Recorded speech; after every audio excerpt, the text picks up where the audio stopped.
오늘 본문은 우리가 읽은 내용처럼 예수님의 이 세례 그리고 예수님의 족보 이야기를 담고 있습니다. 예수님은 공생애를 시작하시면서 이 세례를 받으셨습니다, 요한에게. 그런데 한번 세례에 대해서 생각을 해보면 의아한 부분이 있습니다. 왜냐하면 세례의 의미가 무엇이죠? 죄사함을 받고 죄가 씻겨지는 믿음의 고백을 하는 예식이잖아요. 그런데 예수님은 죄가 없는 분이십니다.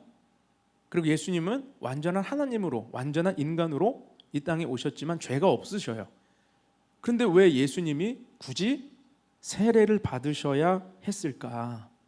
예수님의 세례가 갖는 의미는 무엇일까 하는 의문이 생기는 것이죠. 여러분 어떻게 생각하십니까? 예수님의 세례가 갖는 의미는, 예수님의 세례는 죄사함을 위한 세례가 아니고 예수님이 이제 공적 사역을 시작하신다라고 하는 영적 신호탄과 같은 임직 예식으로 우리는 이해를 해야 됩니다. 그래서 예수님의 세례를 받으실 때 예수님의 세례에는 일반 백성들이 받는 세례와 다른 초자연적인 현상이 일어나게 되었던 거죠. 예수님의 세례를 받으실 때 어떤 일이 일어났습니까? 오늘 21절부터 22절의 말씀을 보니까 예수님의 세례를 받고 올라오시니까 하늘이 열리고 성령이 비둘기와 같은 형체로 강림하시고 하늘에서 아버지의 음성이 있었습니다. 너는 내 사랑하는 아들이라 내가 너를 기뻐하노라. 삼위일체 하나님께서 이 땅에 같은 시간 같은 공간에 함께 드러내 보이신 최초의 사건이 바로 예수님의 세례의 현장이었습니다. 예수님의 세례는 한마디로 말하면 예수님이 누구에게 속한 분이신가를 공적으로 드러내 주시는 거죠. 성령이 비둘기처럼 임하셨습니다. 하늘에서 아버지의 음성이 있었습니다. 그곳에 있는 모두가 그 말씀을 들었고 눈으로 성령의 임재를 확인하였습니다. 예수님은 하나님께 속한 분이시다, 이것을 드러낸 사건이 세례예요. 그리고 이어지는 내용이 오늘 23절부터 38절까지 우리의 마음을 좀 복잡하고 어렵게 만드는 족보 이야기가 나옵니다. 예수님의 족보예요. 여러분 족보가 무엇입니까? 족보는 그 사람의 뿌리 그리고 기원에 대해서 설명해 주는 거죠. 누구에게 속했는가, 어느 집안 사람인가, 출신이 무엇인가, 이것을 보여주는 게 족보 아닙니까? 그런데 예수님은 누구십니까? 예수님은 성육신하신 하나님이시잖아요. 그러면 예수님에게 족보가 의미가 있습니까? 인간의 족보, 인간의 역사가 의미가 있으십니까? 우리가 사도신경에서 고백하듯이 성령으로 잉태하사 동정녀 마리아에게서 나오시고 이거면 끝나는 거 아니에요? 그런데 왜 예수님의 족보를 누가는 이렇게 상세하게 마태복음의 족보보다 더 많은 사람들의 이름을 열거하면서 기록하고 있는 것입니까? 이것은 예수님이 완전한 하나님이심과 동시에 예수님은 완전한 사람이시다, 인간이시다라고 하는 것을 보여주기 위해서입니다. 자, 예수님이 이 땅에 오신 궁극적인 목적이 무엇입니까? 십자가를 지심으로 죄인들을 용서하기 위해, 죄인의 이 죄를 대신 짊어지시기 위해 오셨죠. 죄인을 대신하시기 위해서는 사람이 되셔야 했습니다. 완전한 사람이 되셔야만 그 죄를 대신 짊어질 수 있었습니다. 그래서 창조주께서 인간의 족보 속으로 들어오신 거예요. 창조주께서 인간의 역사 안으로 들어오신 것입니다. 예수님의 족보 이야기를 좀 더 해보겠습니다. 예수님의 족보는 사복음서 중에서 마태복음과 누가복음 두 복음서에만 기록이 됩니다. 그런데 마태복음과 누가복음의 기록 방식에 현저한 차이가 있습니다. 마태복음 1장에 나오는 예수님의 족보는 아브라함부터 시작해서 하향식으로 낳고의 족보예요. 그래서 이 마태복음은 유대인들을 위한 복음서였기 때문에 유대인들이 중요하게 생각하는 혈통이 두 개죠. 아브라함의 후손이냐 다윗의 혈통이냐, 그것을 보여주기 위한 족보가 마태복음의 족보였습니다. 그런데 오늘 우리가 보았던 누가복음의 족보는 반대로 상향식으로 올라갑니다. 위로, 그 위는. 그래서 다윗을 지나고 아브라함을 지나고 어디까지 가요? 38절에 보니까 아담까지 거슬러 올라가요. 거기서 멈추지 않습니다. 아담의 위는 하나님이시니라, 이렇게 끝나고 있죠. 누가복음은 이 족보를 통해서 우리에게 무엇을 보여줍니까? 예수님의 기원은 하나님으로부터 온 것이다. 하나님께 있다. 예수님은 하나님의 아들이시다. 이것을 우리에게 보여주고 있습니다. 그래서 바울은요, 이러한 예수님의 정체와 기원에 대해서 고린도전서 15장 47절에 이렇게 설명합니다. 첫 사람은 땅에서 났으니 흙에 속한 자이거니와 둘째 사람은 하늘에서 나셨느니라. 자, 첫 사람은 누구예요? 아담이에요. 둘째 사람은 누구예요? 예수님이십니다.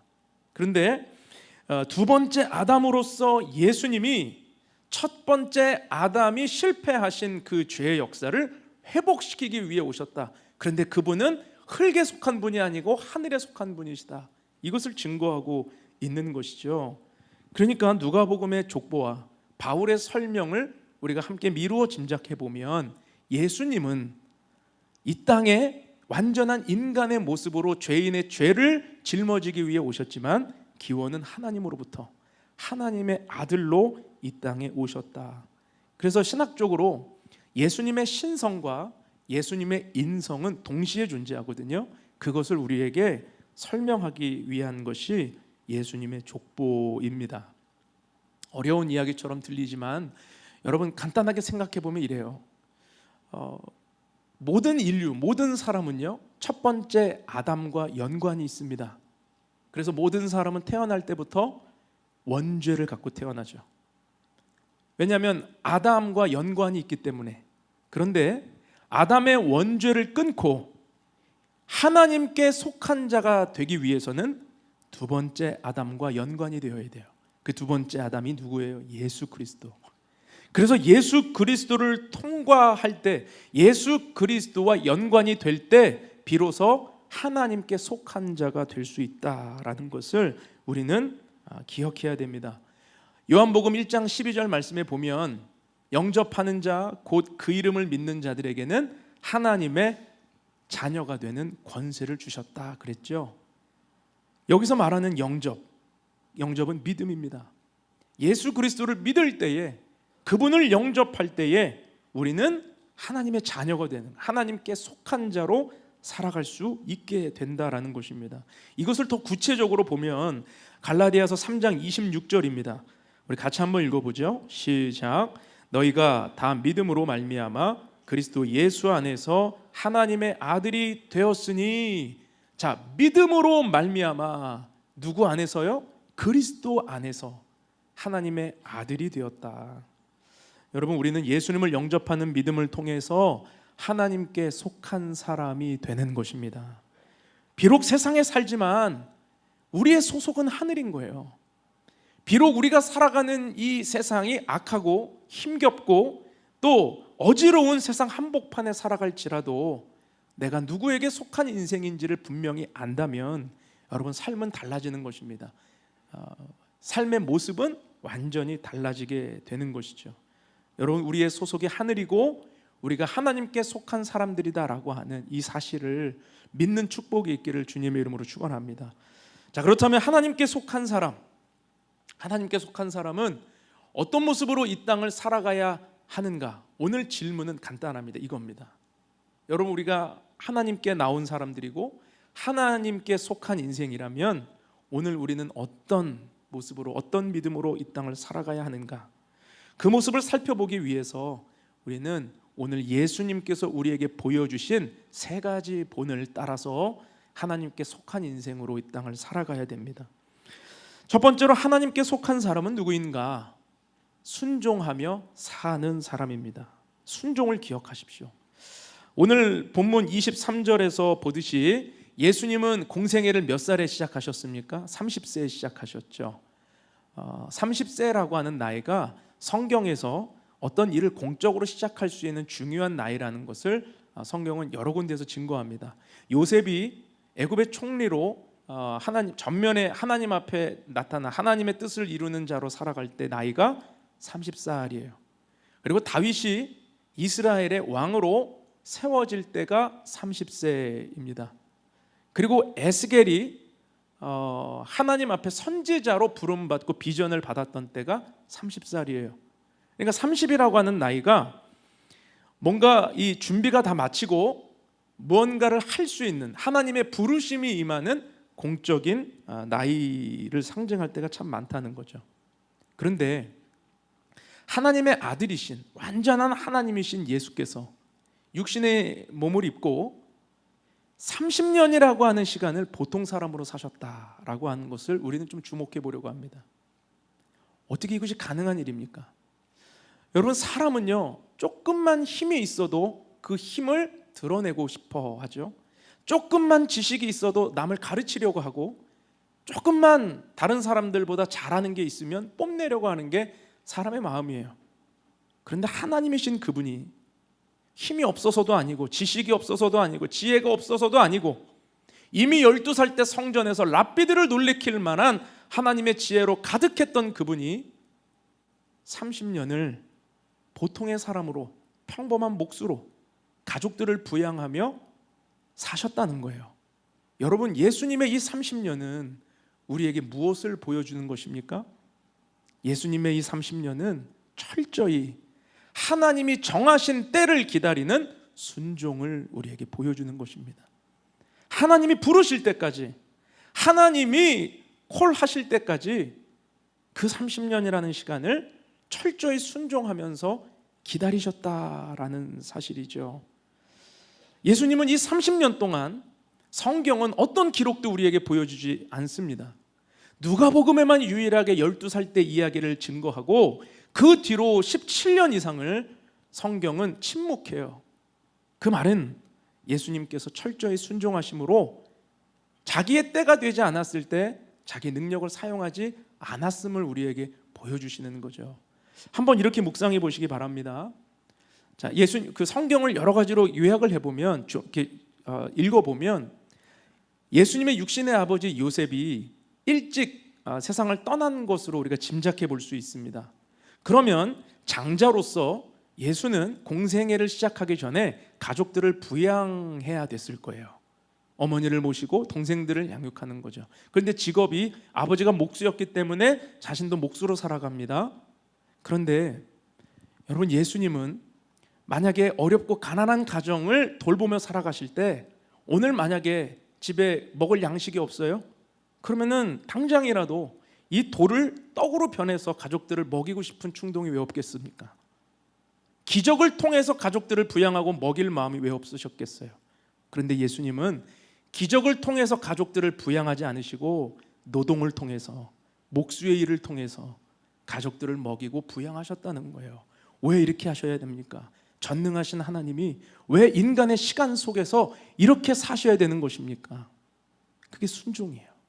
하나님이 정하신 때를 기다리는 순종이 예수님의 공생애 가운데에 드러나게 되는 것이죠. 사실 예수님이 이 땅에 육신의 몸을 입고 성육신하신 이 사건 자체가 그분의 순종과 겸손을 보여줍니다. 빌립보서 2장 6절에서 8절 말씀을 다 같이 한번 읽어보겠습니다. 시작.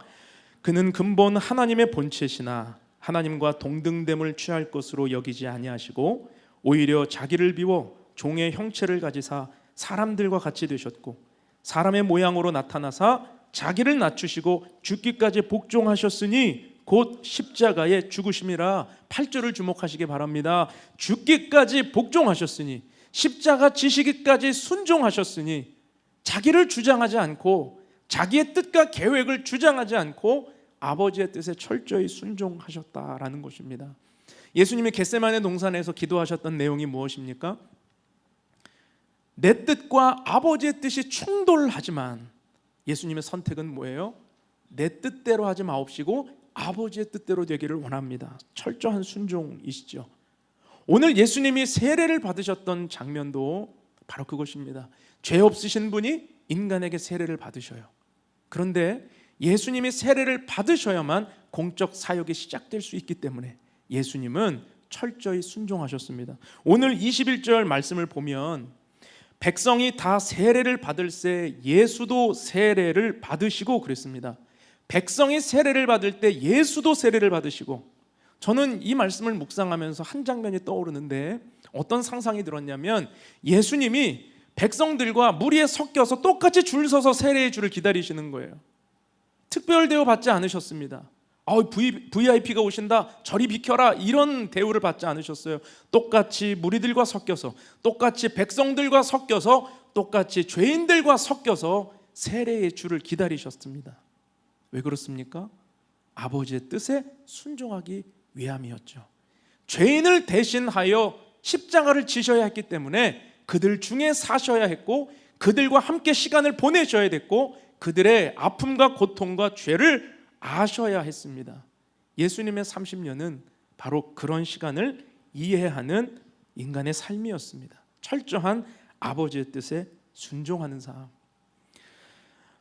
여러분, 순종은 내가 누구에게 속했는가를 보여주는 일입니다. 내 뜻보다 하나님의 뜻에 순종할 때 하나님께 속한 사람이라는 것을 우리는 증명할 수 있게 됩니다. 여러분, 믿음은 무엇입니까? 믿음은 곧 순종이에요. 믿음이 없으면 순종할 수 없고요, 순종하지 않는다는 것은 곧 믿음이 없다는 뜻이기도 합니다. 그래서 순종은 믿음을 보여주는 가장 중요한 척도가 되는 것이죠. 예수님은 하나님의 뜻에 철저히 순종하심으로 세례를 받으셨습니다. 겟세마네 동산에서 한 번 순종하고 십자가 지신 게 아니고 예수님의 30년 인생의 전체가 그분의 순종으로 가득해 있었다라는 것을 우리는 기억해야 됩니다. 여러분, 우리는 어떻습니까? 여러분, 순종하며 살고 계십니까? 혹시 하나님의 말씀을, 하나님의 뜻을 알면서도 선택적으로 내 의와 내 생각으로 순종을 결정하고 살아가고 있지는 않습니까? 그런데 순종은 내가 누구에게 속했는가를 보여주는 믿음이에요. 만약에 군인이 자기의 상사에게 명령에 순종하지 않는다면 그 군인은 어떻게 될 거예요? 누구에게 속한 군인입니까? 여러분, 우리가 하나님의 사람이라고 할 때에 내가 하나님의 사람이다라는 걸 가장 잘 보여주는 일이 그 믿음의 태도가 바로 순종인 것입니다. 여러분, 순종을 통해 하나님께 속한 사람이라고 하는 이 믿음을 증거할 수 있기를 주님의 이름으로 축복합니다. 나의 의를 내세우지 말고 내 기준으로 정죄하거나 판단하지 말고 하나님의 뜻에 순종함으로 하나님께 속한 믿음의 사람들이 될 수 있기를 축원합니다. 두 번째로 하나님께 속한 사람은 누구인가? 기도하며 사는 사람입니다. 오늘 우리가 읽은 이 누가복음의 세례 장면은 사실 사복음서 전체에 함께 기록되어 있는 중요한 장면이거든요. 그런데 마태, 마가, 요한복음과 누가복음의 세례 장면이 아주 결정적인 차이가 한 가지 있습니다. 어떤 차이가 있는지 우리 좀 살펴볼게요. 마태복음 3장 16절을 먼저 보겠습니다. 예수께서 세례를 받으시고 곧 물에서 올라오실새 하늘이 열리고 하나님의 성령이 비둘기같이 내려 자기 위에 임하심을 보시더니, 자, 예수님의 세례 받고 물 위에서 올라오시니까 하늘이 열렸다고 그러죠. 자, 마가복음 또 볼게요. 마가복음 1장 9절에서 10절. 그때 예수께서 갈릴리 나사렛으로부터 와서 요단강에서 요한에게 세례를 받으시고 곧 물에서 올라오실새 하늘이 갈라짐과 성령이 비둘기같이 자기에게 내려오심을 보시더니, 마가복음도 똑같이 세례 받고 물 위로 올라오시니까 하늘이 갈라졌다고 그래요. 요한복음 1장 32절입니다. 요한이 또 증언하여 이르되 내가 봄에 성령이 비둘기같이 하늘로부터 내려와서 그의 위에 머물렀더라. 마태, 마가, 요한복음의 세례 장면에서는 예수님이 세례 받고 올라오시니까 하늘이 열리고 성령이 비둘기같이 임했다고 기록해요. 그런데 오늘 우리가 읽은 누가복음 21절 3장 21절에서는 어떻게 기록합니까? 백성이 다 세례를 받을 때 예수도 세례 받으시고 뭐 하셨다고요? 기도하실 때 하늘이 열렸다고 그랬습니다. 기도하실 때. 누가는 의도적으로 다른 복음서와 다른 내용 한 가지를 강조하고 있는 거예요. 예수님은 세례를 받으시고 기도하셨다는 것입니다. 기도하실 때 하늘이 열리고, 기도하실 때 성령이 임하시고, 기도하실 때 하나님의 음성이 들려왔다. 이것이 누가가 예수님의 기도를 통해 강조하고 있는 메시지인 것이죠. 여러분, 누가복음 전체에 드러나는 것이 사실 이 기도에 대한 메시지입니다. 누가복음을 살펴볼 때 기도라는 단어의 수를 한번 동그라미 쳐보시면 총 29번의 기도라는 단어가 등장합니다. 그런데 다른 세 복음서에 마태, 마가, 요한 복음에서는 세 복음서를 합친 기도의 숫자가 30개예요. 그러면 누가복음 안에 얼마나 많은 기도라는 내용이 담겨 있는가 우리가 살펴볼 수 있죠. 그만큼 기도는 누가복음을 이해할 때 있어서 굉장히 중요한 포인트가 됩니다. 그리고 누가복음에는요, 예수님이 기도하시는 내용을 굉장히 구체적으로 묘사해요. 그래서 그 변화산 사건에 대한 기사도 다른 복음서는 그냥 변화산에 올라가셨을 때 흰 광채로 변하셨다 이렇게 기록되지만 누가복음 기사에서는 예수님이 기도하실 때 광채가 휘어졌다 이렇게 표현을 하고요. 또 예수님이 겟세마네 동산에 기도하실 때에도 누가복음만이 기록하고 있는 한 가지 모습이 뭐예요? 땀이 떨어지니까 핏방울이 되었다. 이 자세한 내용을 오직 누가만 기록합니다. 이것은 무엇을 보여주냐면 예수님이 얼마나 기도의 사람이셨는가, 예수님의 기도가 얼마나 간절했는가 우리에게 보여주는 것입니다. 여러분, 하나님께 속한 사람은 필연적으로 기도의 사람입니다. 여러분, 이 말씀에 아멘으로 받으시기를 축복합니다. 반대로 말해서 기도하지 않으면 하나님께 속한 자가 아니라는 뜻이기도 해요. 여러분, 제 묵상이 지나칠까요? 아니요. 여러분, 하나님의 사람, 예수 그리스도를 통하여 하나님께 속한 자가 된 우리에게 기도가 그만큼 중요하다는 뜻입니다. 기도하지 않으면 여러분, 우리의 삶에 하나님께 속했다라고 하는 사실을 우리가 망각할 수 있다는 거예요. 여러분, 기도가 그만큼 중요하다는 거죠. 성도의 삶에 기도가 사라진다면 살았으나 죽은 자와 같은 거예요. 호흡하지 않는 자와 같은 것입니다. 여러분, 우리의 삶에 기도가 이렇게 중요한 것입니다. 오늘날 현대인, 오늘날 현대 크리스찬들의 문제가 무엇이냐면 기도하지 않으면서 기도한다라는 착각을 갖는 거예요. 실제 기도의 자리에서 무릎 꿇는 일은 없는데 하나님과의 1대1의 친밀한 그 단독자로 서는 관계의 자리가 없음에도 불구하고 머리로 생각으로 나는 기도해, 나는 기도하고 살아, 이런 착각을 한다는 거죠. 여러분, 그러나 오늘 우리의 삶에 정말 기도가 우리의 삶의 중심이 되고 하나님께 속한 자라고 하는 이 믿음을 드러내는 귀한 믿음의 태도가 될 수 있기를 축복합니다. 예수님께서 기도하실 때 하늘이 열리고 성령이 강림하시고 하나님의 음성이 들렸습니다. 이것은 기도가 얼마나 중요한 것인지를 우리에게 교훈하고 있는 것입니다. 사람들이 흔히 이렇게 오해할 때가 있습니다. 기도를 어떤 중요한 사역을 앞두고 하는 준비로 생각해요. 그래서 아울리치를 떠나기 전에 우리가 기도한다 그러면 사람들이 뜨거운 마음을 가지고 기도합니다. 그리고 모이기에도 힘쓰고 릴레이 기도도 하고 금식 기도도 하고 특별 기도도 하고 막 기도해요. 안 나오던 예배 자리에도 나오고 기도합니다. 자, 아울리치가 딱 끝났습니다. 기도가 다시 식어집니다. 그것은 무엇을 위한 기도입니까? 여러분, 기도는 준비를 위한 사역이 아니에요. 기도 자체가 위대한 사역이며 기도 자체가 위대한 일이라는 것을 예수님은 오늘 우리에게 보여주시는 것입니다. 예수님이 기도할 때 어떤 일이 벌어져요? 하늘이 열려요. 예수님이 기도할 때 성령이 비둘기처럼 임합니다. 예수님이 기도할 때 하나님의 음성이 있습니다. 여러분, 여러분의 기도의 자리에서도 이런 은혜와 이런 역사가 나타날 수 있기를 축복합니다.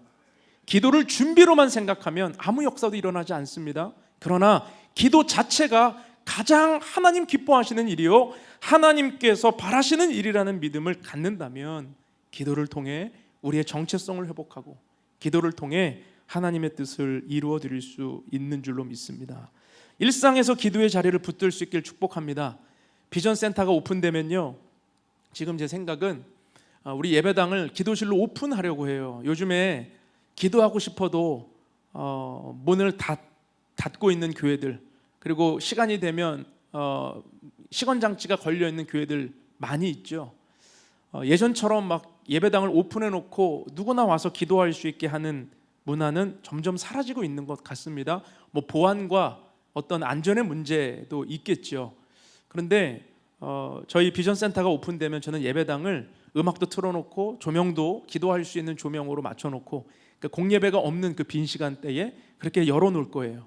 물론 우리도 보안과 안전 때문에 우리 성도들에게 비밀번호를 공유하고 그 비밀번호를 아는 분들이 교역자가 없는 시간대에 오셔서 기도할 수 있게 할 겁니다. 왜 이렇게 하냐면 기도할 수 있는 그 자리를 준비해 놓고 성도들을 콜링하고 기도를 도전하는 것이 맞기 때문이죠.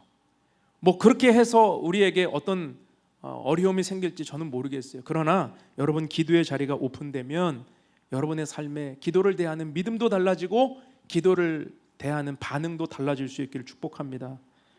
여러분이 기도할 때 하늘이 열릴 수 있길 축복합니다. 여러분이 기도할 때 하나님의 음성이 들릴 수 있길 축복합니다. 여러분이 기도할 때 성령이 비둘기처럼 임하는 놀라운 능력이 나타나기를 바랍니다. 마지막으로 하나님께 속한 사람은 누구인가? 성령으로 살아가는 사람입니다. 누가복음에는 기도와 함께 성령님을 매우 강조합니다. 그래서 우리가 누가복음 서두에서 반복적으로 믿음의 사람들에게 성령 역사가 나타나는 걸 보았죠. 사가랴와 엘리사벳 이야기에서도 그들이 성령의 충만함을 받았다는 기사가 나왔고, 또 마리아의 기사에서도 성령의 충만함이 있었고, 그리고 세례 요한도 복중에서부터 이미 성령 충만함으로 기뻐 뛰놀았습니다. 그리고 한평생 성전에서 메시아를 기다렸던 시므온과 안나도 성령이 충만했다고 기록하고 있습니다. 누가가 기록한 사도행전을 보면 성령의 역사는 폭발적으로 일어나죠. 그래서 사도행전을 사람들은 성령행전이라고 부르기도 합니다. 그러니까 누가는 기도와 함께 성령님을 강조하고 있는 것입니다. 오늘 본문에서도 예수님이 세례받고 기도하시자 하늘이 열리고 성령이 비둘기와 같은 형체로 예수님이 임했습니다. 그런데 이 성령의 기름 부으심과 성령의 충만함은 단회적으로 끝나지 않았고, 누가복음 4장 1절을 보면 세례 받으시고 처음으로 하신 일이 40일 금식하신 일인데, 누가복음 4장 1절을 보면 이렇게 기록합니다. 예수께서 성령의 충만함을 입어 요단강에서 돌아오사 광야에서 40일 동안 성령에게 이끌리시며, 예수님은 기도하심으로 성령의 충만함을 받으셨다는 것이죠. 성령으로 사셨다는 것입니다. 성령으로 살아가시고 하나님께 속한 자라고 하는 이 귀한 사인, 이 분명한 사인 가운데 사역하셨다라는 것을 우리에게 보여줍니다. 여러분, 찬송가 191장 내가 매일 기쁘게라고 하는 찬양을 아십니까? 이 찬양은 성령님의 내주하심과 동행하심의 기쁨이 얼마나 큰지를 우리에게 고백합니다. 찬송이 이렇죠. 내가 매일 기쁘게 순례의 길 행함은 주의 팔이 나를 안보함이요, 내가 주의 큰 복을 찾는 참된 비결은 주의 영이 함께함이라. 성령이 계시네, 할렐루야 함께하시네, 좁은 길을 걸으며 밤낮 기뻐하는 것 주의 영이 함께함이라. 성령과 함께 있는 사람, 성령으로 살아가는 사람, 기쁨이 충만하다는 거예요. 은혜가 충만하다는 거예요. 좁은 길을 걸어도 기쁨이요, 인생의 어려움을 만나도 기쁨이요, 상황과 환경 때문에 내 기쁨을 빼앗기고 기쁨을 경험하는 것이 아닙니다. 재밌는 일이 많은 인생이어서 기쁜 게 아니고 성령이 충만하기 때문에 기쁜 거죠. 성령이 충만하기 때문에 삶의 평안이 있는 것입니다. 여러분, 우리도 마찬가지입니다. 하나님께 속한 사람은 성령으로 사는 사람이에요. 그래서 삶에 어떤 환경과 어려움이 와도 그 어려움이 우리의 기쁨을 빼앗아갈 수 없어요. 성령이 함께 계시니까, 성령이 우리로 기쁘게 하시니까. 여러분, 그래서 우리가 오늘 구해야 되는 것은 성령의 충만함입니다. 성령의 충만함 없이는 여러분, 우리는 이 땅에서 날마다 넘어질 수밖에 없는 것입니다. 여러분, 무엇을 기도하십니까? 내 삶의 평안과 우리의 인생의 어떤 잘됨과 내 기도 제목이 성취되고 응답되는 것 중요하지만, 정말 근본적으로 오늘 우리가 기도해야 되는 제목은 성령의 충만함이에요. 성령의 충만함을 통하여 우리 안에 혈기가 사라지고, 우리 안에 불신이 사라지고, 다툼과 미움과 시기가 사라지고, 성령으로 사는 사람의 그 기쁨 충만함이 오늘 우리의 삶에 덮일 수 있기를 주님의 이름으로 축원합니다. 여러분, 공동체 안에서 한번 자신을 생각해 보시기 바랍니다. 나는 성령이 충만한가? 아니면 나는 혈기가 충만한가? 가정에서도 한번 생각해 보시기 바랍니다. 나는 성령이 충만한가? 혈기가 충만한가?